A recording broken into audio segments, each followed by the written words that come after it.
My name is Emil Kang. I'm the Executive Director for the Arts at the University of North Carolina. And I just want to acknowledge a couple of fellow Tar Heels here, Ben Cameron, Ruby Lerner, go Heels. And I also want to acknowledge, I just had a chance to meet the Dartmouth rising senior, Gray, I can't remember your last name. Anyway, what is it? Cusack, who grew up across the street from Carolina. And we have to forgive her, I guess, for coming here to school.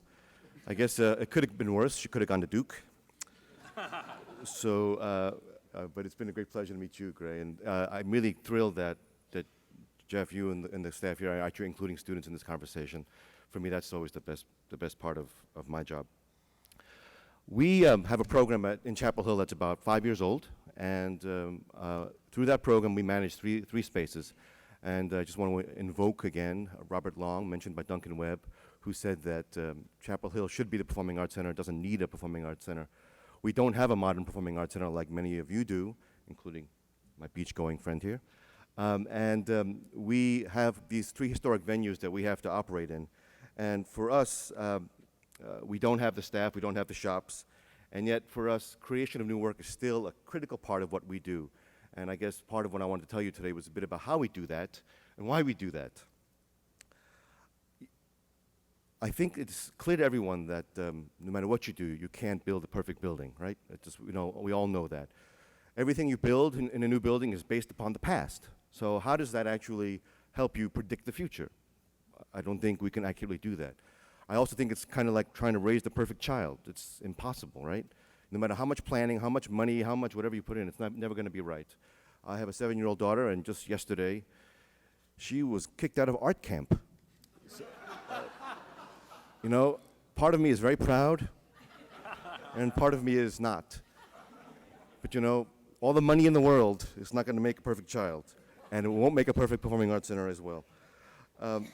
I think that we have to get beyond this edifice complex, which I've heard many times before. The idea of the literal space is obviously very important, and we've all talked about it here. And I'll be the first one to say that we need to make sure that the lights are there and the spaces are flexible. I like to coin one of Mike's phrases, the idea of hyper-flexibility you've used.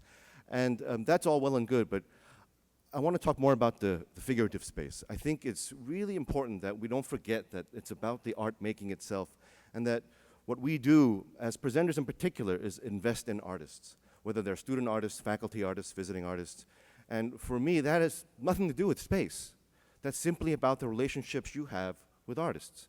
And for us, it's a very critical part of what we do, and the time I spend the most on is in actually building relationships with these artists. And whether you have a 2,000-seat concert hall, which is inflexible, or you have a wonderfully flexible black box theater, it's something I think we should be thinking about a lot.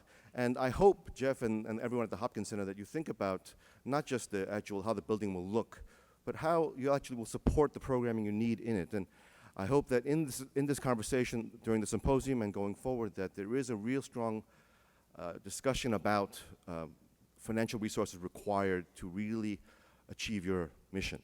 So I think we've all talked about this as well. It's well and good that we design a perfect space, but if we don't actually have the resources afterwards to actually invest in the artist, then it may all well be for naught. We carve out a large chunk of our own budget in Chapel Hill for commissioning, and many times it's without the performance component. I just want to mention a few ways we've actually tried to collaborate with artists in ways that go beyond the physical space. First, I mentioned the idea that we invest in artists and their work without regard for a final performance. We've invested in the last just 4 years alone about 11 artists where they come, we provide some kind of subsidy, and they actually share with us some of their thoughts and ideas.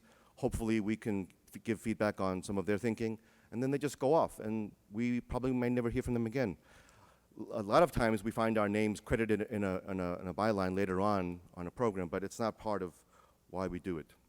Secondly, we have a series called the Process Series. It's a Works in Progress series where we actually engage 5 or 6 artists, including faculty and students, throughout the year to show our audiences work that's being currently worked on. And part of the deal is that they have to accept feedback from the audience. And not all the artists like that, but many do. And the feedback we get from the audiences and the artists in terms of their mutual investment in the work is astounding. Next, we started a program last year called the Loading Dock. I think the idea of upending the traditional theater, where we actually dropped our safety curtain in our main 1,400-seat proscenium theater and have our audiences coming in through the loading dock door. And the programmatic theme of these performances are about collaboration. And so this past year, we featured a world premiere commission by Brooklyn Ryder, the string quartet, with 2 Foot Yard, where they actually collaboratively came up with a work and presented it on our stage. In this loading dock format, though, we have it in such a way that the artists and the audiences all share the stage, and there isn't a glass window between the two. And during intermission, which is basically in our little shop area, they actually engage in conversation with the audiences. We're working on another project next year with VJ Iyer Trio and the Chicago, New York-based contemporary ensemble ICE, and another collaboration going forward. We are also commissioning faculty members. It has nothing to do with our performing arts series, but for us it was critical for us to invest in their own performative work as well. And so we have a project called 10 by 10 where we're commissioning 10 composers for 10 faculty members over 5 years. And this has proved to be incredibly helpful for us, not just in supporting faculty work, but in getting faculty buy-in to what we're doing in terms of the importance of new work. And lastly, I'll just mention a project we're working on for the next year called Global Grooves, to, I guess, refer back to Ted Levin's comments about tradition-based music. We're going to be doing a festival on tradition-based electronica, the idea of really combining culturally contextually-based music with electronic music forms of today. It's a really quick whirlwind of things, but I guess for me, it goes all back to the idea of we're in it for the artists, for the student artists, for the faculty artists, for the visiting artists, and that we can't forget the fact that it's that space that we need to create for these interactions and collaborations to occur. Thank you.